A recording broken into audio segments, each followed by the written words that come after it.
झालेलं आहे. मी कधीही असं म्हणणार नाही की ह्याने अमुक केलं त्याला आरक्षण नको, अमुक नको, तमुक नको, नाही. सगळ्यांना मिळालं ना, त्यात आम्हाला सुद्धा थोडासा खारीचा वाटा मिळावा अशी आपल्या सगळ्यांचीच अपेक्षा असते. आता काही लोक बदल तुम्हाला 10% दिलं, तुम्ही 10% का नाही घेताय, त्यात तुम्ही संतुष्ट का नाहीये, हे सगळ्यांनाच माहिती की ते 10% कोर्टात टिकणारं नाहीये.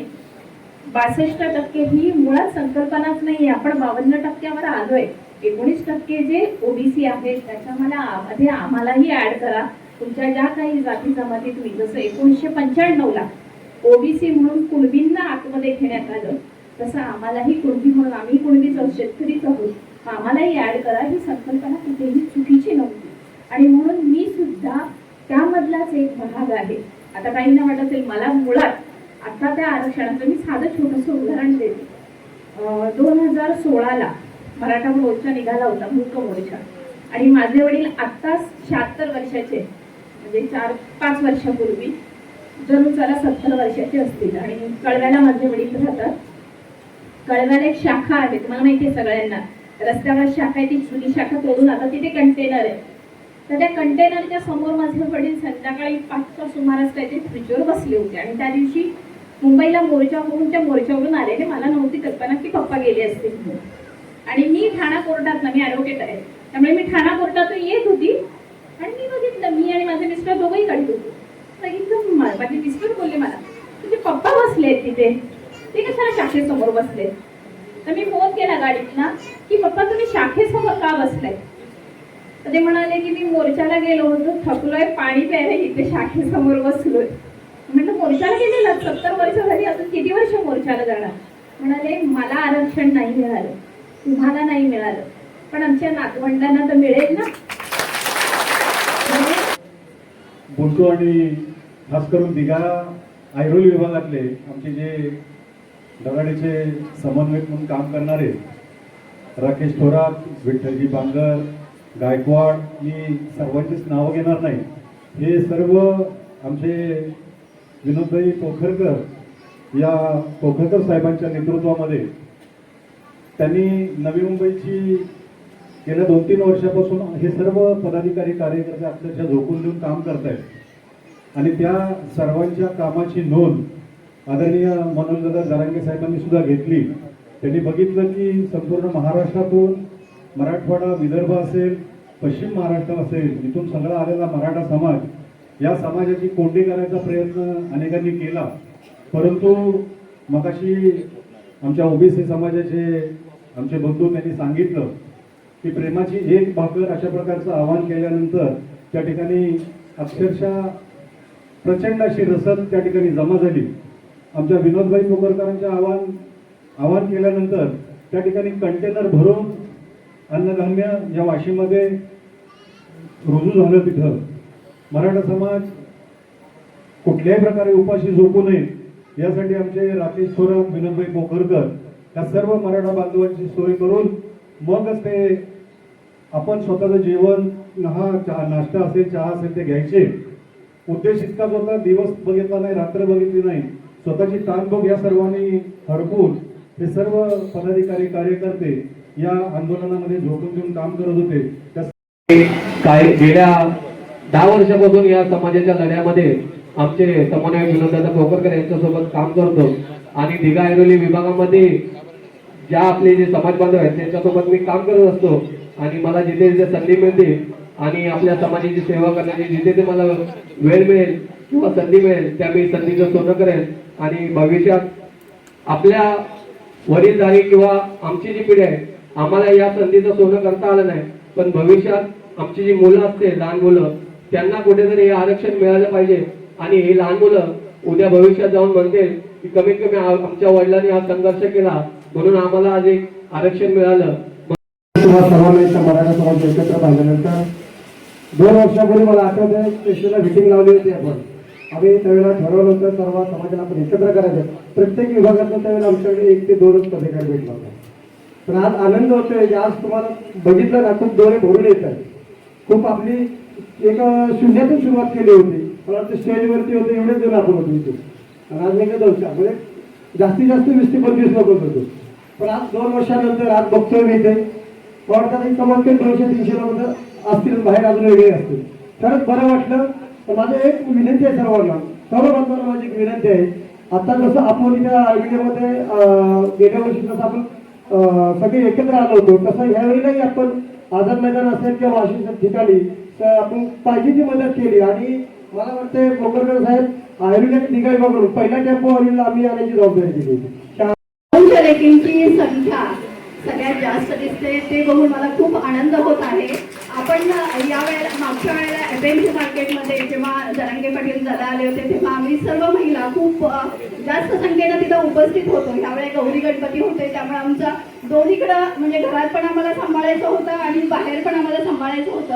आम्ही थोडा वेळ तिकडे दिला होता. पण आता जर आपल्या बंधुराजांनी सगळे हे आपले भाऊ खूप मोठ्या संख्येनं नवी मुंबईमध्ये काम करतात तर महाराष्ट्रात पूर्ण आपल्या नवी मुंबईचं नाव गेलेलं आहे. आणि ह्या सगळ्या भावांच्या पाठीशी आपल्याला जिजाऊंच्या लेकींना उभं राहायचंय. एक आवाज दिला आपल्या बंधुराजांनी तर आपल्याला सगळ्यांना उभं राहायचंय. आज मला आमच्या मराठा बांधवांना आणि भगिनींना आज या ठिकाणी प्रथमतः धन्यवाद देतो की आपण या ठिकाणी अनेक मोर्चे आणि मूक मोर्चे असे 58 मोर्चे या महाराष्ट्रामध्ये निघाले आणि या संपूर्ण या मोर्चामध्ये आमचे संपूर्ण मराठा बांधव नवी मुंबई दिघा ऐरोली समन्वय आम्ही सर्वजण या लढ्यामध्ये आजपर्यंत सुरुवातीपासून या लढ्यामध्ये आमचा सहभाग दिलेला आहे आणि हे आमचं कर्तव्य आहे असं मी समजतो. बांधवांनो, विनंती अशी आहे की मनोज जरांगे पाटील लढतायत तर त्यांना संघर्ष योद्धा म्हणून आज त्यांना महाराष्ट्रामध्ये एक मोठी उपाधी मिळाली आहे आणि संघर्ष योद्धा होणे कठीण आहे परिस्थिती. जसा मराठा सैनिक आपल्या सीमेवर जाऊन सैनिक म्हणून लढतो तसा हा शेतकरी बांधवांचा मराठा योद्धा म्हणून महाराष्ट्रामध्ये त्यांचं नाव मोठ्या प्रमाणात आज गाजलं आहे. आणि अडचणीत आणलं होतं. लाईटची सोय नव्हती, गाड्या उभी करायची सोय नव्हती, लोकांना राहायची सोय नव्हती. विनोदजी पोकरकरनी तो लढा महापालिकेत लढला. आम्ही 12-13 लोक कमिटीची तिथं गेलो होतो, त्याचा मी साक्षीदार आहे. तरी विनोदजी पोकरकरसाठी सगळ्यांनी टाळ्या वाजवा. लढा सर्वांनीच केला पण पुढं कोण झाला? पुढं कुठल्या तरी एका वाघाची गरज असते, त्याला साथ देणं सर्वांचं काम आहे. आई जिजाऊच्या लेकीने चपाती भाकरी दिल्या, मावळे ते घेऊन जात होते पण त्यांनी साथ दिली म्हणून जात होते. आपल्याला ही एकजूट अशी ठेवायची आहे. मनोजदादा जरांगेने आपली पहिली एकजूट वाढवली. हा पहिला सर्वात मोठा आपला तो विषय आहे. आपण विखुरलो होतो, कोण इकडे कोण तिकडे, कोणाचे इगो. इथं कुणी एगो करायचं नाही, सर्वांनी एक व्हायचं, रुसवे फुगे बाजूला ठेवायचे. मराठा समाज एक करून आपल्याला पुढे कसं जाता येईल ते बघायचं. या ठिकाणी सकल मराठा समाज नवी मुंबई दिघा आणि ऐरोली विभागाच्या वतीने हा जल्लोष, हा आनंद, हा उत्साह या ठिकाणी पाहते हा हॉल या ठिकाणी बनलेला आहे. आणि खरोखरच या ठिकाणी स्वाभिमानाने सांगावं वाटतं कारण आई जिजाऊंचा वारसा घेऊन या ठिकाणी आम्ही कार्य करत असताना या ठिकाणी आपल्या मराठा बांधवांसाठी या ठिकाणी आमच्या आई जिजाऊंच्या लेकी दिवस रात्र अहोरात्र मेहनत करत आहेत आणि इथून पुढे राहणार.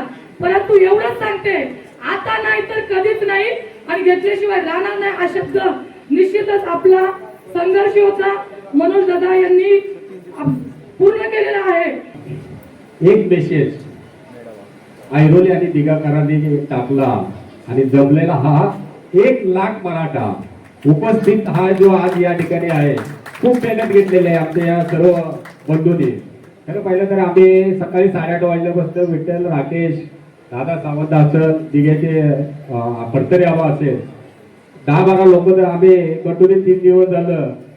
तू कुठे आहेस, मी कुठे आहे, हॉल आणि इच्छापूर्ती गणेश मंदिर अशा पद्धतीचं हे नियोजन आमचं चाललंय. खरं पाहिलं तर आम्ही मागच्या मनोज दादा ज्या ठिकाणी आपल्या वाशीला आले होते त्यावेळी एक आम्ही मेसेज टाकला होता आणि एक ऍड्रेस दिला होता इच्छापूर्ती गणेश मंदिराचा. त्या गणेशाच्या कृपेनं एक आव्हान केलं आणि बघता बघता 407 असे आपण 4 टेम्पोचे अनाज वाशीच्या ठिकाणी आपल्या बंधूंना पाठवलं होतं. म्हणजे 1 ते 2 दिवसात आपण अख्खा तो इच्छापूर्ती गणेश मंदिराचा परिसर पूर्ण अनाजाने भरला होता. म्हणजे अशी लोक आपल्याकडे दान करणार आहेत. मी तर मला वाटतं आपल्या मराठ्याचे सन्मान्य आमचे प्रकाशजी बस्कर जवळजवळ त्यांचे 250 ट्रक आहेत त्यांना एक मेसेज केला. त्यांनी म्हणजे असे ठराविक आपल्या कंपनीचे आहेत, जे मराठा बांधव आहेत, उद्योगपती आहेत, ते इथे आपल्या इथे उपस्थित नाहीत, राहत नाहीत, पण आवर्जून त्यांचं नाव घेणं आपल्यासाठी गरजेचं आहे. गोगावले म्हणून आहेत, मर्क्युरी फायर म्हणून MIDC मध्ये त्यांची कंपनी आहे.